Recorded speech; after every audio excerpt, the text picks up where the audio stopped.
اٹھتی ہے یا دوں دو چار اور مہارانی بن کر بستر پر پڑی ہے؟ زرینہ کی کرخت اور چپتی ہوئی آواز کمرے کے خاموش اور گھٹن زدہ ماحول میں گونجی۔ صبح کا اجالا ابھی بمشکل کھڑکی سے اندر داخل ہوا تھا، لیکن اس عورت کے غصے نے پورے گھر کا سکون تباہ کر دیا تھا۔ ماہ بخار سے تپتے وجود کے ساتھ بمشکل بستر سے اٹھنے کی کوشش کر رہی تھی۔ اس کی آنکھوں سے گرم آنسو بہہ کر زرد گالوں کو بھگو رہے تھے۔ اس کا سر شدت درد سے پھٹتا جا رہا تھا۔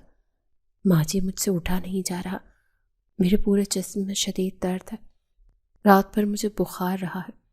ماہ نے کانپتی اور کمزور آواز میں ہاتھ جوڑ کر التجا کی۔ بکواس بند کر اپنی، کام چور کہیں گی۔ تیرا باپ وہاں عیاشیاں کر رہا ہے اور تو یہاں میرے سر پر بوجھ بنی ہوئی ہے۔ اٹھ اور جا کر ناشتہ بنا۔ زرینہ نے بے دردی سے ماہ کو بازو سے پکڑ کر جھنجھوڑا اور ایک زوردار تھپڑ اس کے پیلے پڑتے رخسار پر رسید کیا۔ تھپڑ کی شدت سے ماہ توازن برقرار نہ رکھ سکی اور سیدھا بستر پر گر پڑی۔ اس کا 10 سالہ بھائی زین جو خوف سے کونے میں دبکا بیٹھا تھا، روتا ہوا دوڑ کر اپنی بہن سے لپٹ گیا۔ میری آپی کو مت مارے، وہ بہت بیمار ہے، ہم نے کل رات سے کچھ کھایا بھی نہیں ہے، انہیں بخار ہے۔ زین نے سسکیوں کے درمیان التجا کرتے ہوئے اپنی ننھی باہوں کا حصار ماہ کے گرد باندھ لیا تھا۔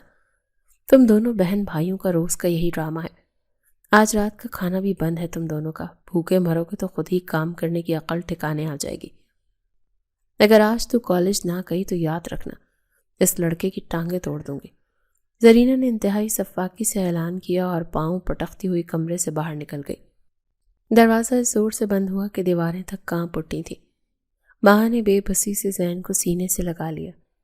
ان کا باپ بیرون ملک مقیم تھا اور اسے کچھ خبر نہیں تھی کہ پیچھے اس کے بچوں پر کیا قیامت گزر رہی ہے۔ وہ زرینہ کی میٹھی باتوں کے فریب میں تھا اور سمجھتا تھا کہ سب کچھ بالکل ٹھیک ہے۔ حقیقت تو یہ تھی کہ ماہ کے والد اپنی پہلی بیوی زرینہ کے ساتھ شدید جھگڑتے رہتے تھے۔ اسی تنگ آ کر انہوں نے ماہ کی ماں سے دوسری شادی کر لی تھی۔ دوسری شادی کے بعد ماہ اور زین پیدا ہوئے۔ زین کے پیدا ہونے کے کچھ عرصے بعد ہی ماہ کی حقیقی ماں وفات پا گئی۔ تب زرینہ نے اپنے شوہر کی نظروں میں نیک اور عظیم بننے کے لیے ان دونوں بچوں کو اپنے پاس رکھنے کا اعلان کر دیا۔ شوہر سمجھا کہ زرینہ کا دل صاف ہو گیا ہے، لیکن دراصل یہ زرینہ کا ایک خوفناک بدلہ تھا جو وہ دوسری بیوی کے معصوم بچوں سے ان کی زندگی عذاب بنا کر لے رہی تھی۔ اگلی صبح ماہ کی حالت مزید خراب ہو چکی تھی، مگر زرینہ نے زبردستی اسے بستر سے کھینچ لیا۔ چپ چاپ کالج دفع ہو جا، گھر میں بیٹھ کر مفت کی روٹیاں توڑنے کی کوئی ضرورت نہیں۔ میں نے تمہارے پرنسپل کو فیس اس لیے نہیں دی کہ تم یہاں خراٹے لو۔ زرینہ نے دروازے کی طرف اشارہ کرتے ہوئے غصے سے پھنکارتے ہوئے حکم دیا۔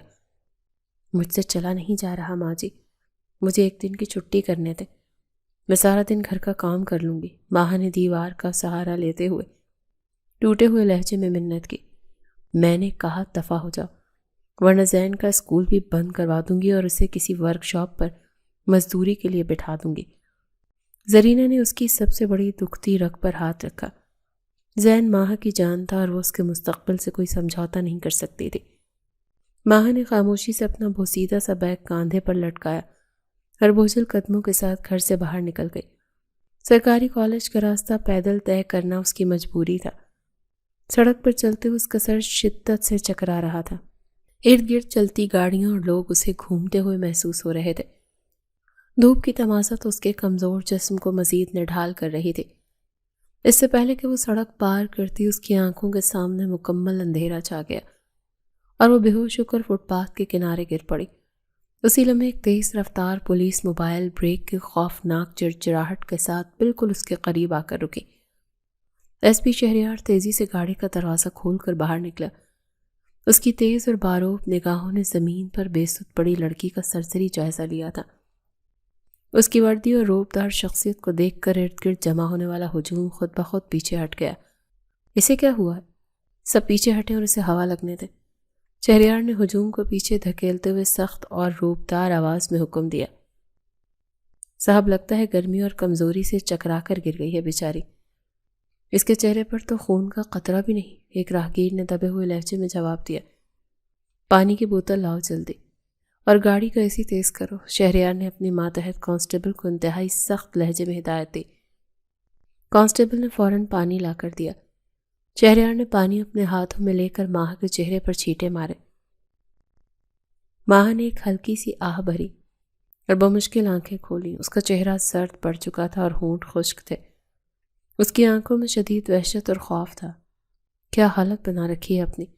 چلو اٹھو، میں رکشہ کروا دیتا ہوں، سیدھا گھر جا کر آرام کرو۔ کالج جانے کی ضرورت نہیں ہے، شہریار نے اسے کھڑا ہونے میں مدد دیتے ہوئے اسپاٹ مگر حکم دینے والے انداز میں کہا۔ نہیں، مجھے کالج جانا ہے ورنہ وہ مجھے ماریں گی، وہ زین کو مزدوری پر لگا دیں گی۔ ماہا نے حواس بحال ہوتے خوفزدہ لہجے میں بڑبڑانا شروع کر دیا۔ اس کا ذہن ابھی تک زرینہ کی دھمکیوں میں الجھا ہوا تھا۔ اس حالت میں تم کہیں نہیں جا سکتے۔ کانسٹیبل، ایک رکشہ روکو۔ شہریار نے اس کی بات کو نظر انداز کرتے ہوئے حتمی فیصلہ سنایا۔ وہ کسی کی بحث سننے کا عادی نہیں تھا۔ اس نے سڑک سے گزرتا ایک رکشہ روکا اور ماہا کو اس میں بٹھا کر کرایہ ڈرائیور کے ہاتھ میں تھما دیا۔ اس بچی کو سیدھا اس کے گھر اتارنا ہے، راستے میں کہیں نہیں رکنا۔ اگر کوئی شکایت ملی تو یاد رکھنا تمہارا رکشہ بند کروا دوں گا اور تمہیں حوالات کی ہوا کھانی پڑے گی۔ شہریار نے ڈرائیور کو سخت وارننگ دیتے ہوئے کہا، جی صاحب، آپ بے فکر رہیں، میں اسے سیدھا اس کے محلے میں اتار دوں گا۔ ڈرائیور نے گھبرا کر جواب دیا تو ماہا نے تشکر بھری مگر سہمی ہوئی نظروں سے اس روبدار پولیس افسر کو دیکھا اور رکشہ آگے بڑھ گیا۔ شہریار کچھ دیر رکشے کو دور جاتے دیکھتا رہا، پھر اپنی گاڑی میں بیٹھ گیا۔ اگلے دن کالج کے بڑے آڈیٹوریم میں فرسٹ ایڈ کی تربیت کا ایک اہم سیشن جاری تھا۔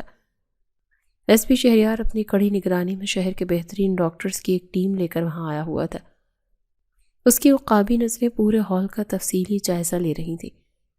وہ ہر کام میں پرفیکشن کا قائل تھا۔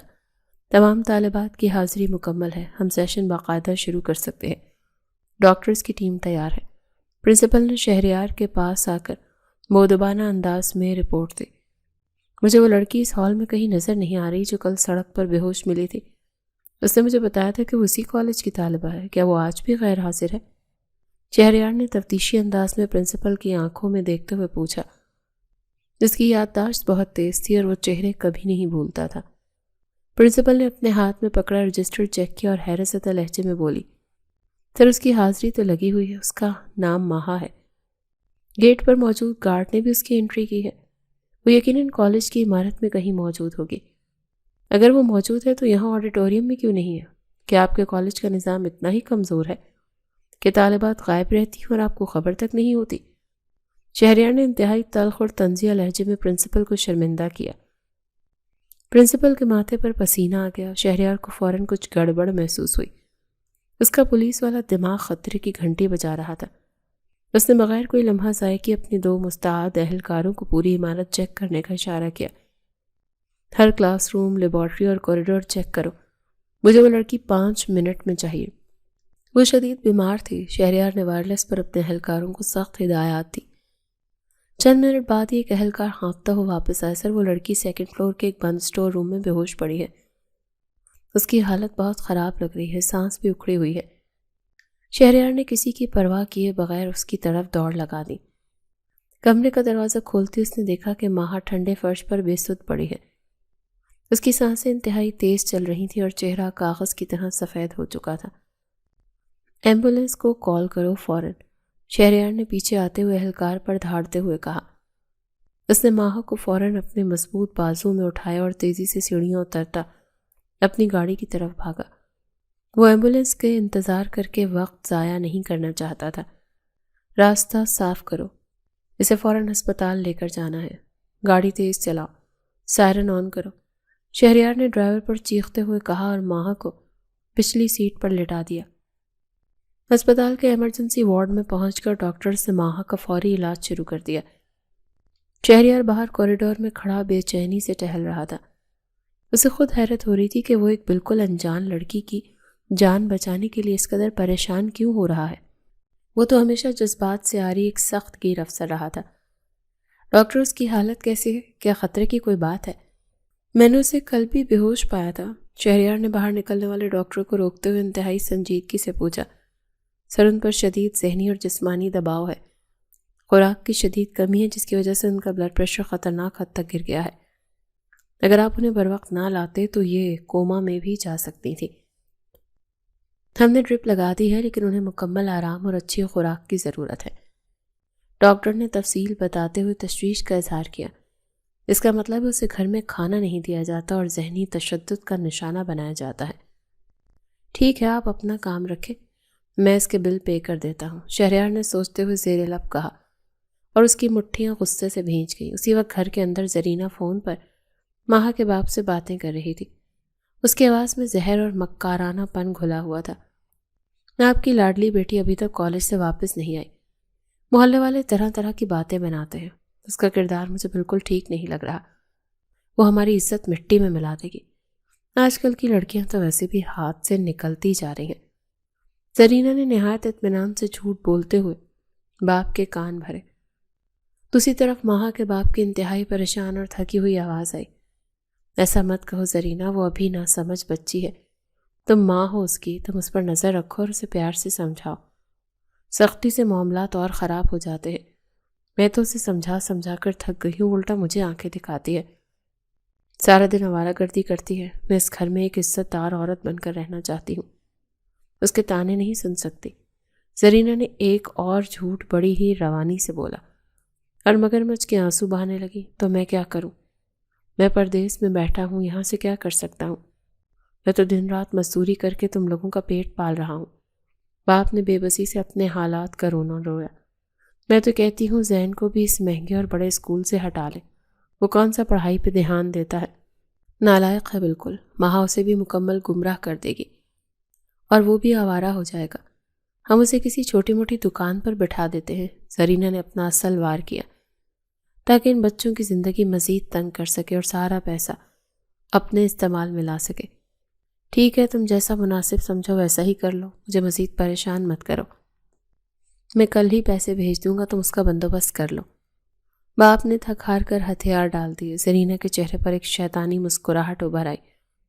کچھ گھنٹوں بعد جب ماہا کو مکمل ہوش آیا تو اس نے اپنے سرہانے وردی میں ملبوس اس پولیس افسر کو کھڑے دیکھا۔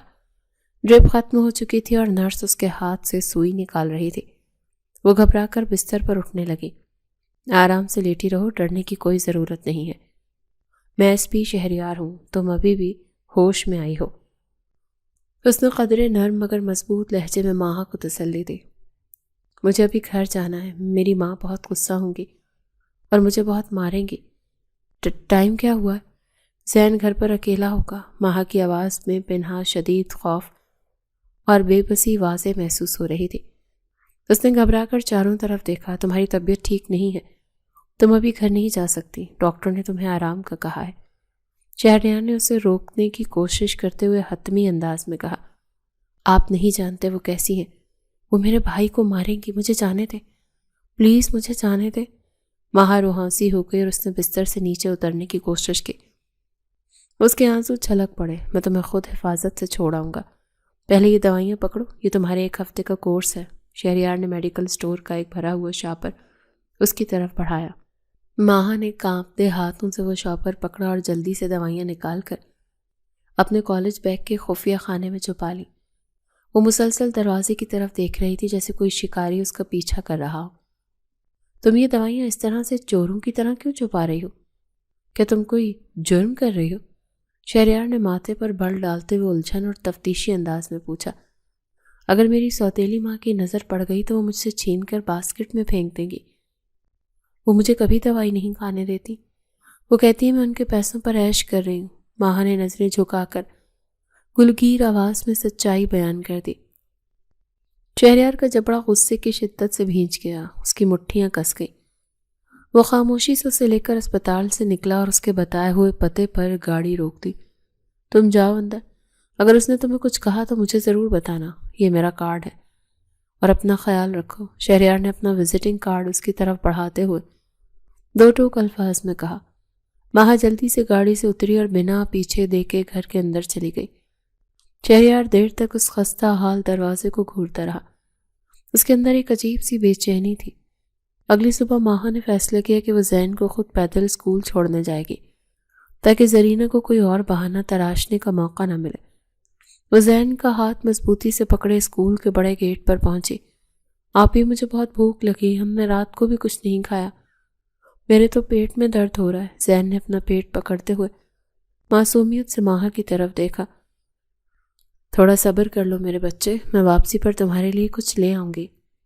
بس چھٹی کے ٹائم تک ہمت کر لو۔ ماں نے اپنے آنسو چھپاتے ہوئے اسے تسلی دی اور اس کے ماتھے کو چوما۔ اتفاق سے اسی وقت ایک شاندار سیاہ گاڑی وہاں آ کر رکی، جس میں سے ایس پی شہریار اور ایک چھوٹی سی پیاری بچی باہر نکلے۔ شہریار کی عقابی نظر ماں پر پڑی تو اس کے قدم وہیں رک گئے۔ وہ اپنی بھتیجی کے سر پر پیار دے کر اسے اسکول کے اندر بھیجنے کے بعد سیدھا ماہا کی طرف بڑھا۔ تمہاری طبیعت کیسی ہے اب؟ تم پیدل کیوں آئی ہو؟ تمہیں تو آرام کرنا چاہیے۔ شہریار نے اپنی مخصوص سنجیدگی اور روبدار انداز میں تفتیش کی۔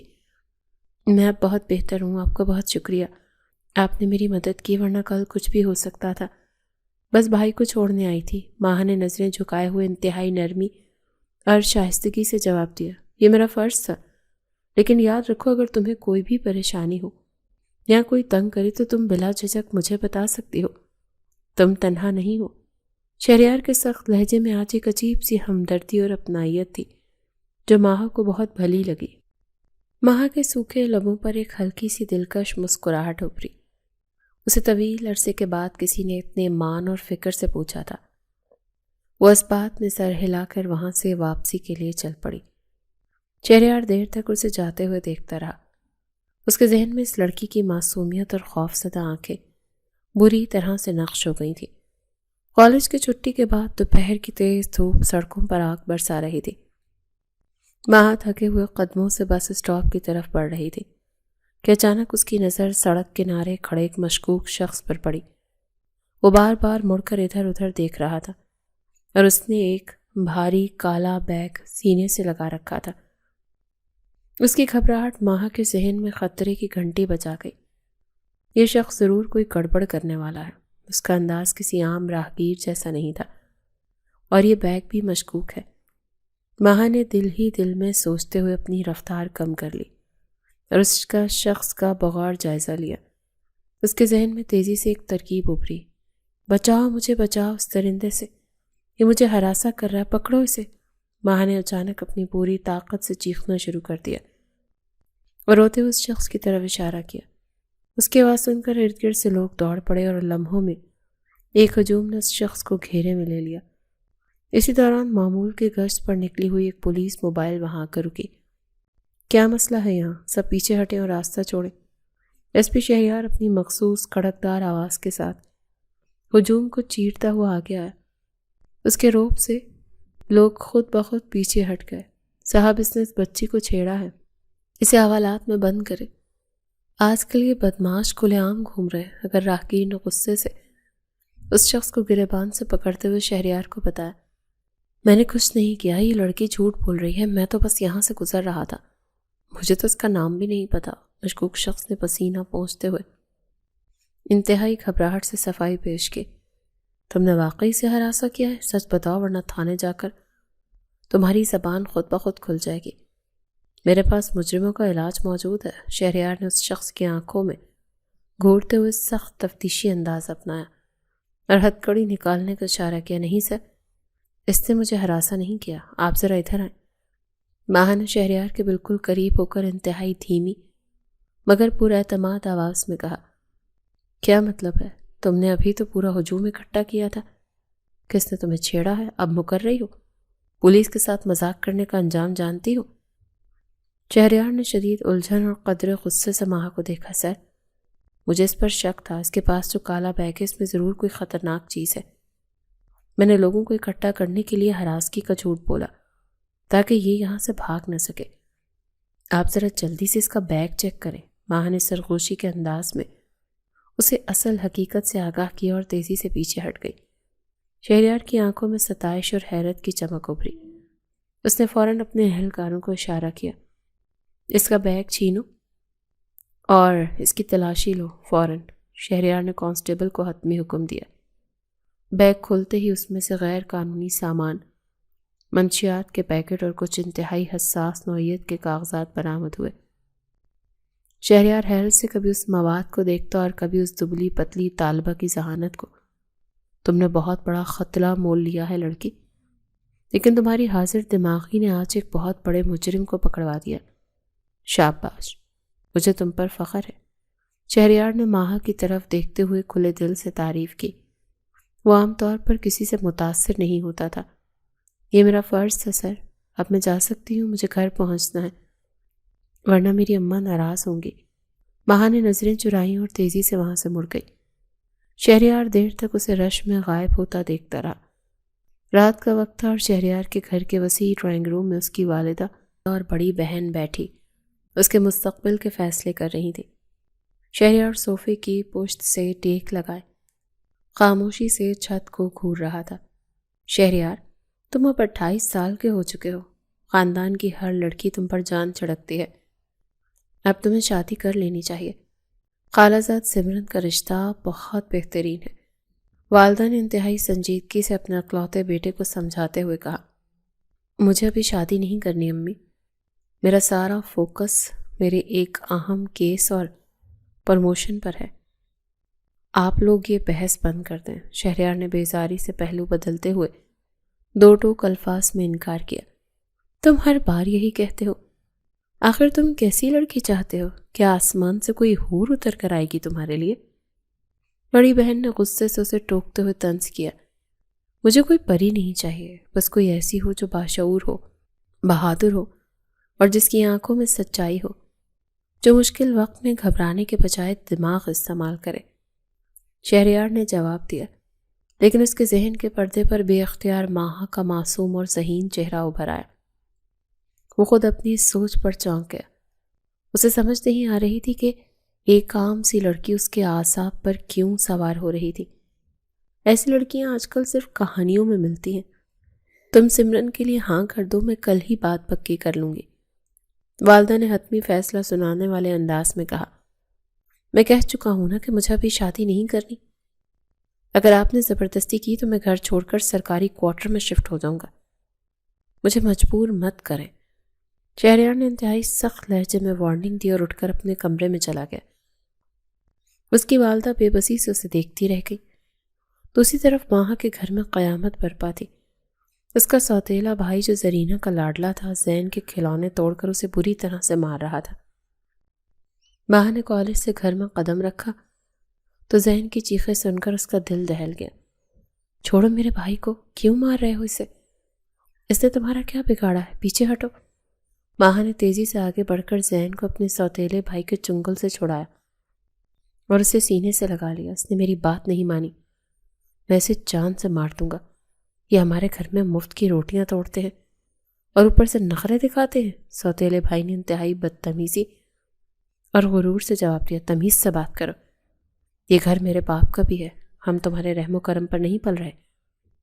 میرا باپ پیسے بھیجتا ہے، ماہا نے پہلی بار اپنی برداشت کھوتے ہوئے اونچی آواز میں جواب دیا تھا۔ تیری یہ جرت کہ تم میرے بیٹے پر آواز اٹھائے، آج میں تیری زبان ہی کاٹ دوں گی۔ زرینہ کچن سے نکلتی ہوئی طوفان کی طرح آئی اور ماہا کے بالوں کو سختی سے مٹھی میں جکڑ لیا۔ آہ، چھوڑے مجھے ماں جی، میرے بال چھوڑے۔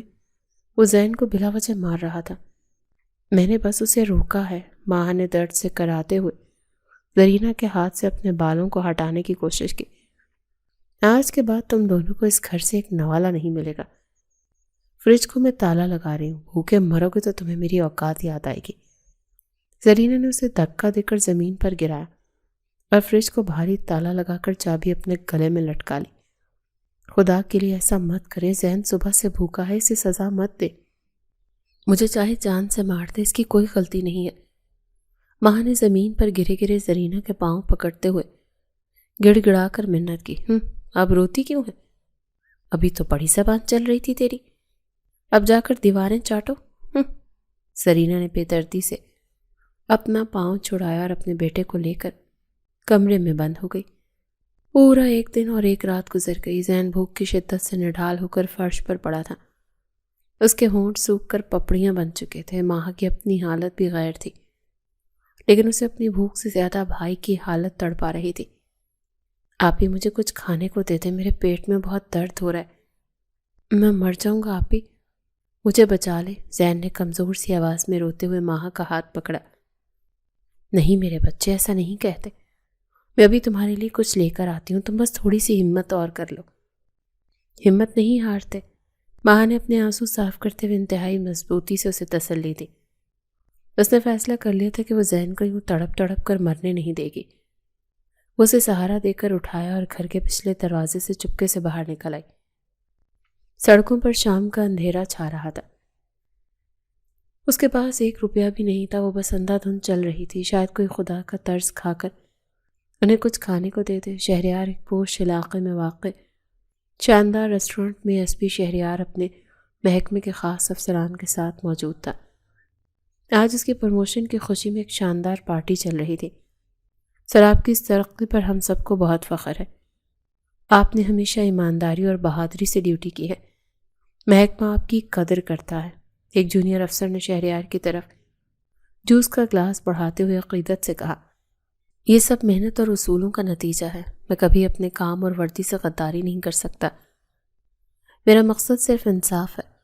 شہریار نے گلاس پکڑتے ہوئے اپنے مخصوص پر اعتماد اور کھرے انداز میں جواب دیا۔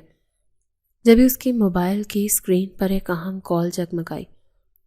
یہ اس کے انٹیلیجنس سورس کی کال تھی۔ مجھے معاف کرنا، میں یہ کال سن کر ابھی آیا۔ تم لوگ کھانا شروع کرو۔ شہریار نے اپنا لیدر کا قیمتی والٹ نکالا اور کریڈٹ کارڈز نکال کر ویٹر کو دینے کے بعد والٹ غلطی سے اسی خالی میز پر رکھ دیا۔ بات کرتے ہوئے ریسٹورنٹ کے باہر لان کی طرف نکل آیا۔ اس والٹ میں پیسے کم تھے، وہ انتہائی اہم خفیہ USB موجود تھی جس میں ملک کے غداروں کے نام تھے۔ اسی وقت ماہا زین کا ہاتھ پکڑے بھٹکتے ہوئے اس ریسٹورنٹ کے کھلے دروازے کے قریب پہنچی۔ اس کی نظر کھانے کی تلاش میں تھی کہ اچانک اس کی نظر اس خالی میز پر پڑے چمڑے کے موٹے والٹ پر پڑی۔ اس کے اندر کا انسان کانپ اٹھا۔ اس نے کبھی چوری نہیں کی تھی، لیکن زین کی ایک اور سسکی نے اس کے سارے اصول اور تربیت توڑ دی۔ بس اسی میں سے چند روپے نکال لوں گی تاکہ زین کو کھانا کھلا سکوں۔ میں بعد میں واپس کر دوں گی۔ اللہ جی مجھے معاف کر دیجیے گا، میری نیت بری نہیں۔ ماہا نے دل میں خوف اور مجبوری کی جنگ لڑتے ہوئے کانپتے ہاتھوں سے وہ والٹ اٹھایا۔ چلو زین، جلدی چلو یہاں سے۔ ماہا نے والٹ مٹھی میں بھینچا اور زین کا ہاتھ کھینچ کر تیزی سے بھاگ کھڑی ہوئی۔ شہریار کال ختم کر کے واپس پلٹا تو اس کی نظر اپنے میز پر پڑی جہاں والٹ موجود نہیں تھا۔ اس نے تیزی سے ادھر ادھر دیکھا۔ ریسٹورنٹ کے شیشے والے دروازے سے اسے ایک لڑکی تیزی سے بھاگتی ہوئی دکھائی دی۔ میرا والٹ پکڑو اسے، وہ لڑکی میرا والٹ لے کر بھاگ رہی ہے۔ چاروں طرف سے گھیرا ڈالو۔ شہریار کی دھاڑ سے پورا ریسٹورنٹ گونج اٹھا۔ اس کی آنکھوں میں خون اترا۔ اس والٹ میں اس کے مہینوں کی محنت قید تھی۔ اس نے کسی کا انتظار کیے بغیر خود ہی دروازے کی طرف دوڑ لگا دی۔ ماہا نے پیچھے مڑ کر دیکھا تو ایک قداور شخص کو اپنے پیچھے بھاگتے دیکھا۔ اس کی جان نکل گئی۔ وہ تیزی سے ساتھ والی اندھیری گلی میں مڑ گئی اور زین کو لے کر کوڑے دان کے ایک بڑے ڈھیر کے پیچھے دبک کر بیٹھ گئی۔ سیاہ رات کی تاریکی میں کوڑے دان کے بدبودار آڑ کے پیچھے چھپی ماہا کا دل سینے کی پسلیاں توڑ کر باہر آنے کو بےتاب تھا۔ اس نے زین کا منہ اپنے دوپٹے سے سختی سے دبا رکھا تھا تاکہ اس کے رونے کی ذرا سی بھی آواز باہر نہ نکل سکے۔ چند قدم کے فاصلے پر ایس پی شہریار کے بھاری جوتوں کی آہٹ اور اس کی غضبناک آواز گونج رہی تھی۔ اسے ڈھونڈو، زمین آسمان ایک کر دو، لیکن وہ لڑکی اور میرا والٹ مجھے ہر حال میں چاہیے۔ میں تم سب کی وردیاں اتروا دوں گا۔ شہریار کی دھاڑ سے پوری گلی لرز اٹھی۔ اس کی مٹھیاں غصے سے بھیجی ہوئی تھیں اور آنکھوں میں خون اتر آیا تھا۔ ماہا خوف سے کانپتی ہوئی پتھر کی مورت بنی بیٹھی رہی۔ تھوڑی دیر بعد پولیس والوں کے قدموں کی آواز دور ہوتی گئی۔ ماہا نے سکھ کا سانس لیا اور والٹ کھول کر دیکھا۔ اس میں موجود ہزار کے نوٹ دیکھ کر اس کی آنکھیں حیرت سے پھیل گئی۔ اس نے جلدی سے 2000 روپے نکالے اور بقیہ والٹ اپنے بیگ کے سب سے نچلے حصے میں چھپا لیا۔ وہ جانتی تھی کہ یہ چوری ہے، لیکن زین کی بھوک اسے اندھا کر چکی تھی۔ چلو زین، جلدی اٹھو، میں تمہیں کھانا کھلاتی ہوں، اب کوئی ہمیں نہیں پکڑے گا۔ ماہا نے زین کا ہاتھ پکڑا اور اسے ایک سستے سے ڈھابے پر لے جا کر پیٹ بھر کر روٹی اور دال کھلائی۔ زین کے چہرے پر آنے والی رونق دیکھ کر ماہا کو اپنا جرم چھوٹا لگنے لگا۔ کھانا کھانے کے بعد وہ دونوں بہن بھائی دبے پاؤں گھر کے پچھلے دروازے سے اندر داخل ہوئے اور اپنے کمرے میں جا کر سو گئے۔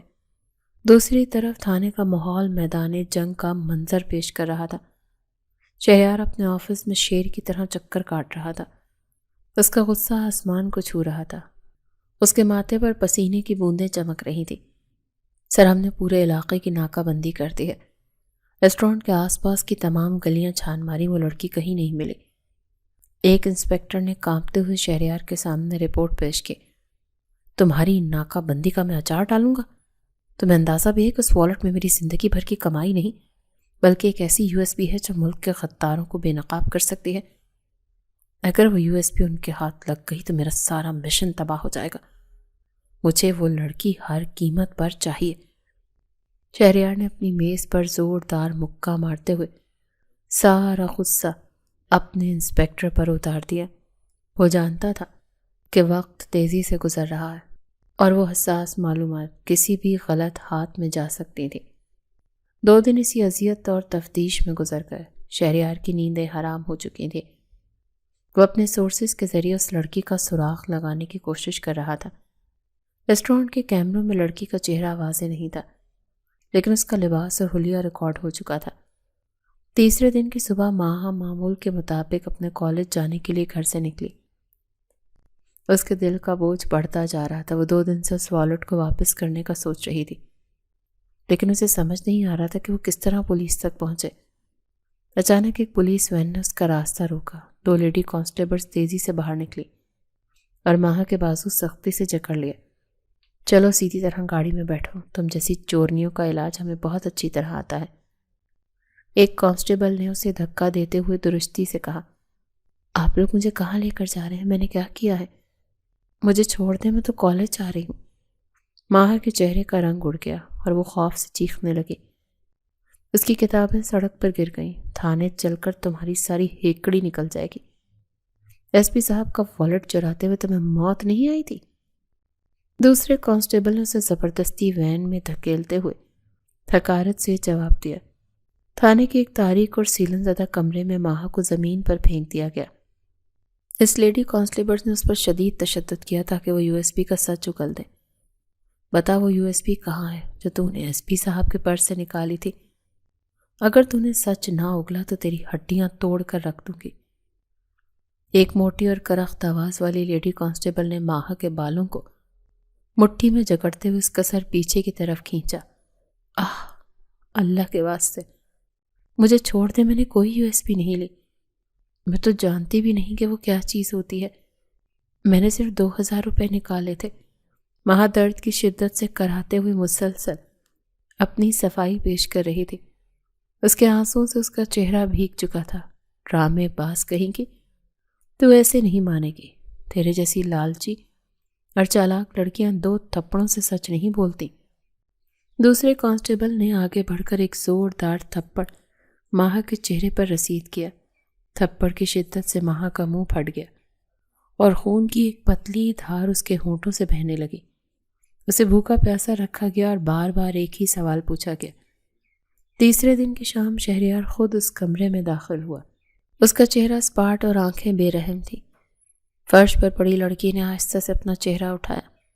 اس کے ہونٹ سوجے ہوئے تھے اور آنکھوں کے گرد گہرے ہالے پڑ چکے تھے۔ اس کے کپڑوں پر خون اور مٹی کے داغ تھے۔ جیسے ہی شہریار کی نظر ماہا کے چہرے پر پڑی تو اس کے قدم زمین میں گڑ گئے۔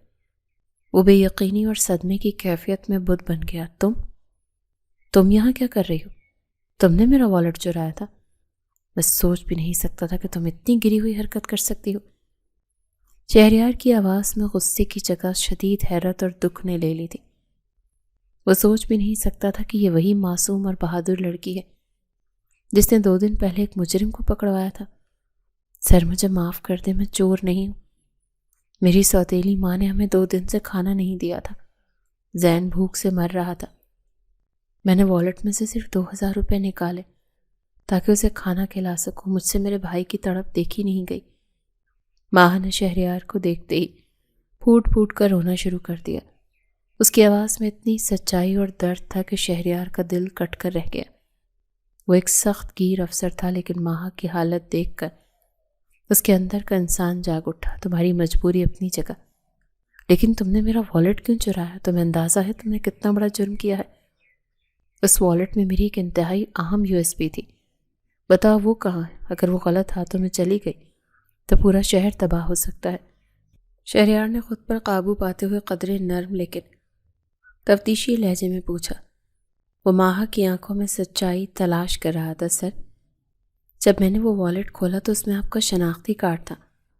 آپ کی تصویر دیکھ کر میں ڈر گئی کہ میں نے آپ کا ہی والیٹ چرا لیا جس نے میری اتنی مدد کی تھی۔ میں بہت شرمندہ تھی۔ میں نے اگلی ہی صبح وہ والیٹ اسی تھانے کے باہر ایک بینچ پہ رکھ دیا تھا۔ میں نے اسے کھول کر بھی نہیں دیکھا کہ اس میں اور کیا ہے۔ مجھے کسی USB کا کوئی علم نہیں ہے۔ میں سچ کہہ رہی ہوں۔ ماہا نے اپنے آنسو صاف کرتے ہوئے پوری سچائی شہریار کے سامنے رکھ دی۔ اس کی کانپتی ہوئی آواز اور سوجی ہوئی آنکھیں گواہی دے رہی تھی کہ وہ جھوٹ نہیں بول رہی۔ شہریار کو ایک جھٹکا لگا۔ اگر ماہا نے والیٹ تھانے کے باہر رکھا تھا تو وہ کہاں گیا؟ اس کا مطلب تھا کہ کوئی اور اس والیٹ کو اٹھا چکا تھا۔ اس کا دماغ تیزی سے کام کرنے لگا۔ اس نے فوراً لیڈی کانسٹیبلز کو باہر جانے کا اشارہ کیا۔ تمہیں ایسا نہیں کرنا چاہیے تھا۔ مجبوری چوری کا جواز نہیں بن سکتی۔ تم مجھ سے مدد مانگ سکتی تھی، لیکن میں جانتا ہوں کہ تم جھوٹ نہیں بول رہی۔ میں تمہیں رہا کر رہا ہوں۔ شہریار نے گہرا سانس لیتے ہوئے ماہا کے ماتھے سے بکھرے بال پیچھے ہٹائے اور اسے کھڑا ہونے میں مدد دی۔ بہت شکریہ سر، میں آپ کے پیسے کی پائی کر کے لوٹا دوں گی۔ مجھے بس اپنے گھر جانے دیں، زین میرا انتظار کر رہا ہوگا۔ ماہا نے تشکر بھری نظروں سے اسے دیکھا اور لڑکھڑاتے قدموں سے باہر کی طرف چل پڑی۔ شہریار دیر تک اس کے زخمی وجود کو دور تک جاتے دیکھتا رہا۔ اس کے اندر ایک عجیب سی بے چینی تھی۔ اس نے ایک بے گناہ لڑکی کو 2 دن تک اذیت میں رکھا۔ یہ احساس اسے اندر سے کھا رہا تھا۔ جب ماہا اپنے محلے میں پہنچی تو اس کی سوتیلی ماں زرینہ دروازے پر کھڑی پورے محلے کو اکٹھا کیے ہوئے تھی۔ ماہا کی حالت دیکھ کر زرینہ کی آنکھوں میں شیطانی چمک ابھری۔ اسے ماہا سے جان چھڑانے کا بہترین موقع مل گیا تھا۔ آ گئی منہ کالا کروا کر، 2 دن راتیں گھر سے باہر گزار کر اب کس منہ سے یہاں واپس آئی ہے؟ میں تو پہلے ہی کہتی تھی یہ لڑکی ٹھیک نہیں ہے، اس کا چال چلن خراب ہے۔ زرینہ نے پورے محلے کے سامنے چلا چلا کر ماہا کے کردار پر کیچڑ اچھالنا شروع کر دیا۔ محلے کی عورتیں بھی سرگوشیاں کرنے لگی۔ ماں جی خدا را ایسا مت کہے، مجھے پولیس والوں نے پکڑ لیا تھا۔ ایک غلط فہمی ہو گئی تھی، میں بے گناہ ہوں۔ مجھے گھر جانے دے، میری حالت دیکھے، میں کھڑی بھی نہیں ہو پا رہی۔ ماہا نے ہاتھ جوڑ کر منت کی، لیکن زرینے کا دل تو پتھر کا تھا۔ خبردار جو اس گھر میں قدم رکھا تو نے میرے خاندان کی عزت مٹی میں ملا دی۔ ارے تیرا باپ پردیس میں خون پسینہ ایک کر رہا ہے اور تو یہاں گلچھرے اڑا رہی ہے۔ میں تجھے اس گھر میں نہیں رکھ سکتی، نکل جا یہاں سے۔ زرینہ نے ماہا کو زوردار دھکا دیا جس سے وہ سڑک پر گر پڑی۔ اس کے گھٹنوں سے خون رسنے لگا۔ نکل جا یہاں سے۔ زرینہ نے ماہا کو زوردار دھکا دیا۔ آپ ہی مجھے بھی آپ ہی کے پاس جانا ہے، مجھے بھی آپ ہی کے پاس جانے تھے۔ زین روتا وہ گھر سے باہر نکلا اور ماہا سے لپٹ گیا۔ اس نے اپنی چھوٹی سی باہوں میں ماہا کو سمیٹنے کی کوشش کی۔ زرینہ نے تیزی سے آگے بڑھ کر گھر کا باہری دروازہ زور سے بند کر دیا اور اندر سے کنڈی لگا دی۔ ماہا بے بسی سے اس بند دروازے کو دیکھتی رہی۔ اس کا اپنا ہی گھر اس کے لیے بند ہو چکا تھا اور اس کے پاس نہ پیسے تھے اور نہ کوئی ٹھکانہ۔ رات کا اندھیرا پھیل رہا تھا اور سردی بڑھ رہی تھی۔ اس نے زین کو اپنے سینے سے لگایا اور گھر کے دروازے کے باہر بالکل سامنے ٹھنڈے فرش پر بیٹھ گئی۔ دوسری جانب جب تھانے کا کنٹرول روم مکمل خاموش تھا، اسکرین پر CCTV فوٹیج چل رہی تھی۔ SP شہریار کی عقابی نظریں مانیٹر پر جمی ہوئی تھی۔ فوٹیج کے بالکل اینڈ وائٹ اسکرین پر وقت کی سوئیاں تیزی سے آگے بڑھ رہی تھیں۔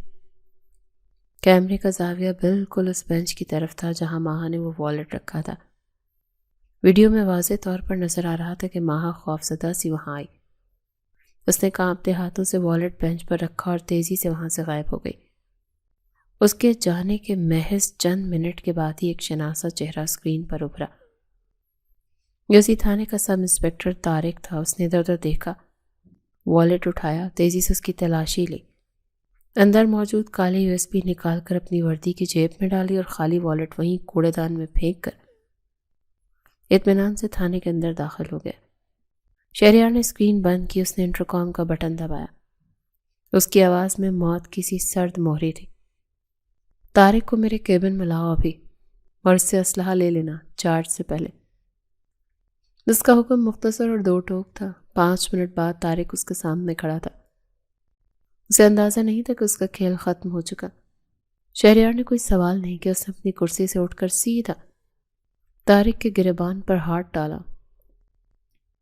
اور اسے پوری طاقت سے دیوار کے ساتھ دے مارا. تصادم اتنا شدید تھا کہ طارق کی سانس رک گئی. یو ایس بی کہاں ہے؟ شہریار کی آواز ایک دھاڑ سے کم نہیں تھی. طارق کے چہرے کا رنگ اڑ گیا. اس کی ٹانگیں کانپنے لگی. سر، کون سی یو ایس بی؟ مجھے نہیں معلوم. شہریار نے اپنا دوسرا ہاتھ اس کی گردن پر رکھا اور دباؤ بڑھا دیا. میرے پاس وقت نہیں ہے طارق. اسکرین پر تیری چوری ریکارڈ ہو چکی ہے. اگر وہ یو ایس بی سلامت نہیں ملی تو میں تیری کھال کھنچوا کر اسی تھانے کے باہر لٹکا دوں گا. نکال اسے.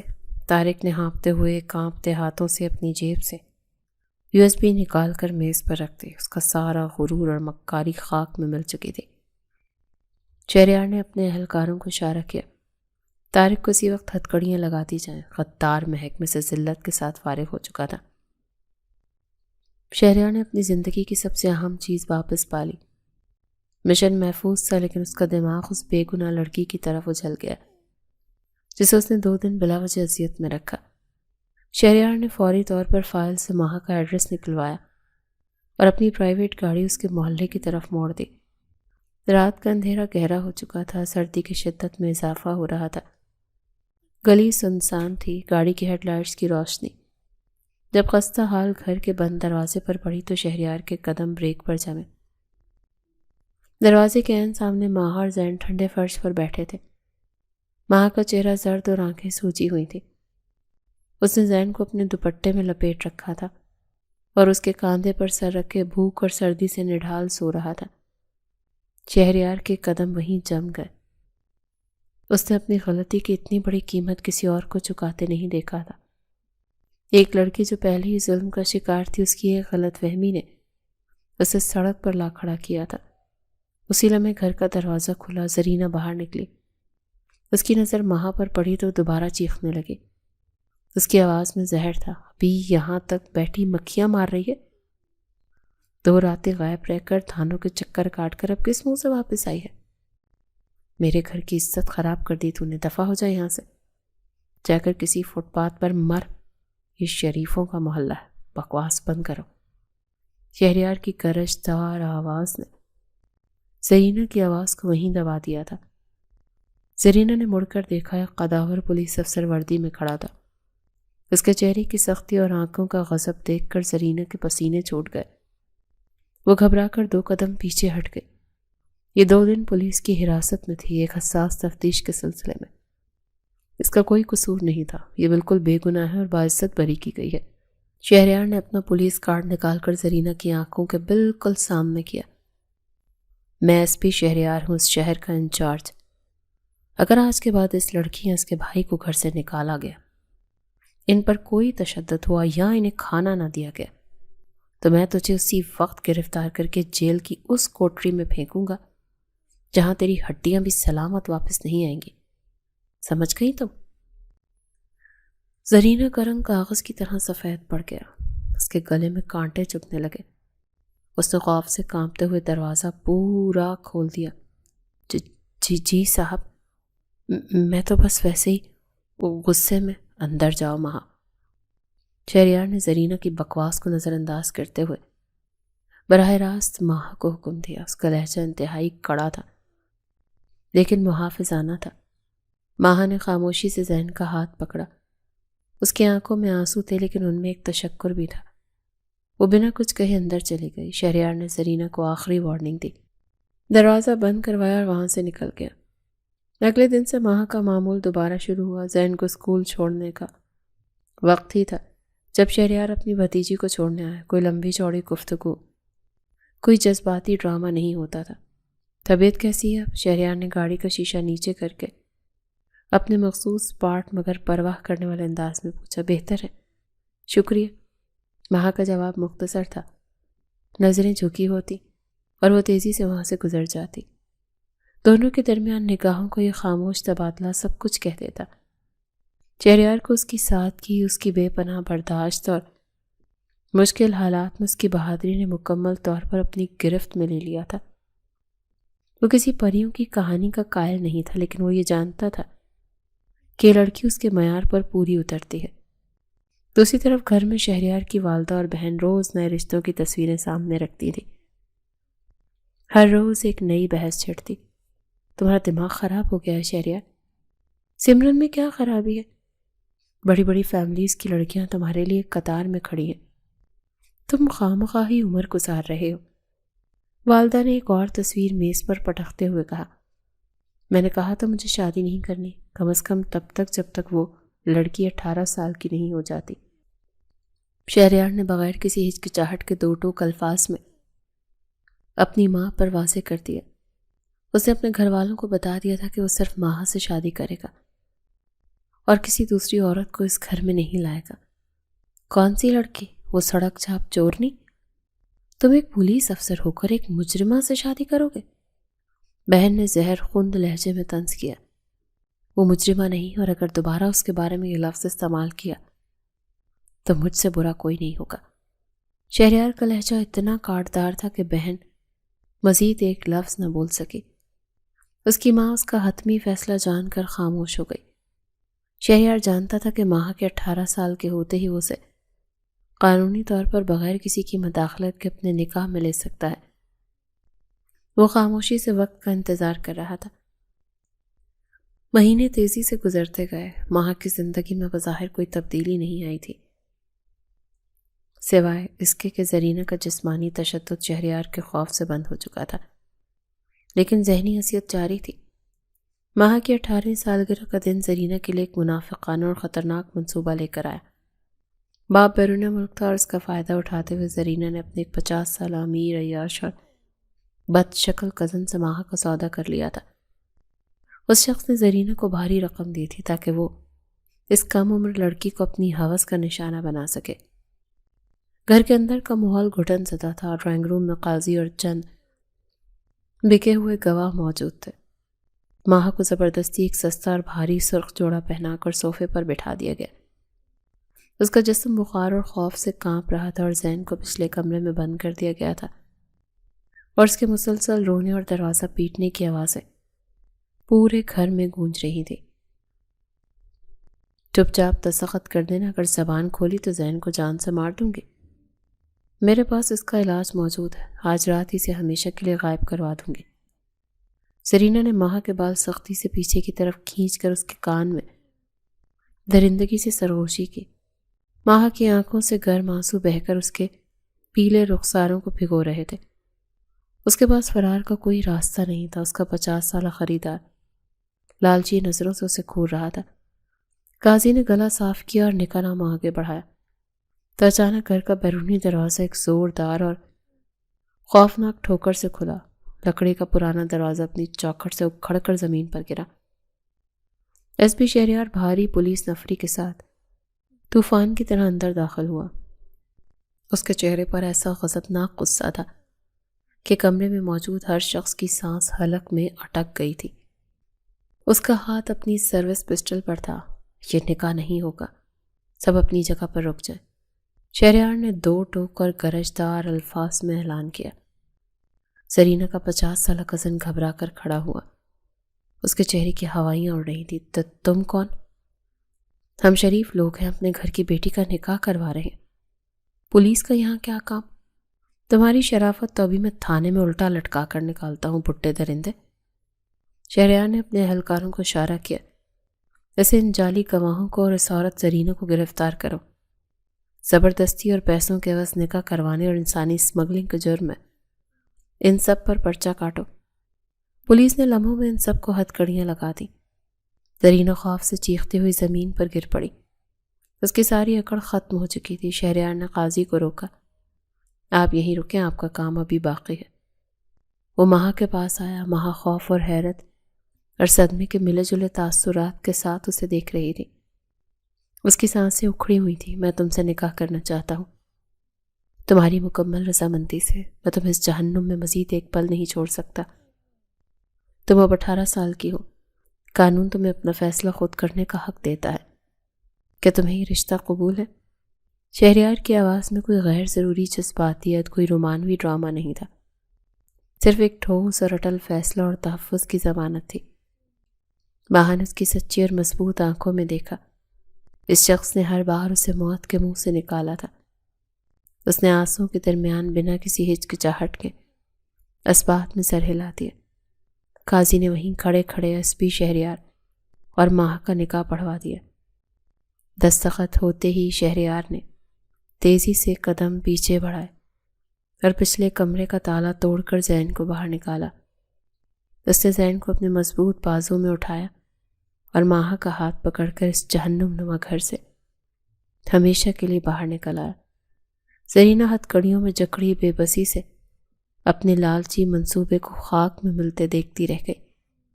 شہریار نے اپنی گاڑی اپنے گھر کے پورچ میں روکی اور ماہا کو زین سمیت اندر لے آیا۔ اس کی ماں اور بڑی بہن ڈرائنگ روم میں موجود تھی۔ ایک اجنبی لڑکی کو دلہن کے روپ میں اور ایک بچے کے ساتھ دیکھ کر ان پر سکتہ طاری ہو گیا۔ یہ ماہا ہے، میری قانونی بیوی، اور یہ اس کا بھائی زین۔ یہ دونوں آج سے اسی گھر میں رہیں گے اور پورے حق کے ساتھ رہیں گے۔ شہریار نے بغیر کسی تمہید کے سیدھا مدعا بیان کیا۔ یہ کیا طریقہ ہے شہریار؟ تم سڑک سے اٹھا کر کسی بھی بے نام لڑکی کو اس گھر کی بہو بنا لو گے؟ ہمارا خاندان کیا کہے گا؟ بڑی بہن نے غصے اور انتہائی حقارت سے چلا کر کہا، یہ میرا حتمی اور آخری فیصلہ ہے۔ اگر کسی کو 1% بھی اعتراض ہے تو میں بھی اپنا سامان اٹھاتا ہوں اور ان دونوں کو لے کر اپنے سرکاری کوارٹر میں شفٹ ہو جاتا ہوں۔ ماہا میری عزت ہے اور اس گھر میں اس پر ایک تانا، ایک بری نگاہ میں برداشت نہیں کروں گا۔ فیصلہ آپ لوگوں کا ہے۔ شہریار کا لہجہ اتنا سخت پتھر جیسا اور اٹل تھا کہ کمرے میں مکمل خاموشی چھا گئی۔ ماں جانتی تھی کہ شہریار جو فیصلہ کر لیتا ہے اسے دنیا کی کوئی طاقت اس سے پیچھے نہیں ہٹا سکتی۔ اس نے حالات کی نزاکت کو سمجھتے ہوئے مجبوراً خاموشی اختیار کر لی اور فیصلہ تسلیم کر لیا۔ وقت اپنی رفتار سے گزرتا رہا۔ ماہا نے کسی بحث یا لڑائی کا حصہ بننے کے بجائے اپنے سلیقے، اعلیٰ ظرفی اور خاموش اخلاق سے شہریار کے گھر والوں کا دل جیت لیا تھا۔ اس کی ماں اور بہن کو جلدی اپنی غلطی کا احساس ہو گیا کہ ماہا جیسی باشعور اور سگھڑ لڑکی ان کے خاندان کے لیے ایک نعمت ہے۔ شہریار کی بڑی پروموشن اور ان کے باقاعدہ نکاح کے اعلان کی خوشی میں شہر کے سب سے بڑے ہوٹل میں ایک بہت بڑا گرینڈ فنکشن منعقد کیا گیا۔ ہال قیمتی فانوسوں اور روشنیوں سے جگمگا رہا تھا۔ شہر کی تمام اہم شخصیات، سیاستدان اور اعلیٰ پولیس افسران وہاں موجود تھے۔ ماہا ایک انتہائی قیمتی اور باوقار اور اسی جوڑے میں ملبوس شہریار کے ساتھ اسٹیج پر بیٹھی تھی۔ اس کے چہرے پر اب کوئی خوف یا زردی نہیں تھی، بلکہ ایک ایسا پرسکون اور چمک اور اعتماد تھا زین جس نے خوبصورت سوٹ پہن رکھا تھا شہریار کے بالکل ساتھ کھڑا خوشی سے مسکرا رہا تھا۔ شہریار کے خاندان نے زین کو بھی مکمل طور پر اپنا لیا تھا اور کسی کو اس کی موجودگی پر کوئی اعتراض نہیں تھا۔ ماہا نے نظریں اٹھا کر اپنے شوہر کی طرف دیکھا۔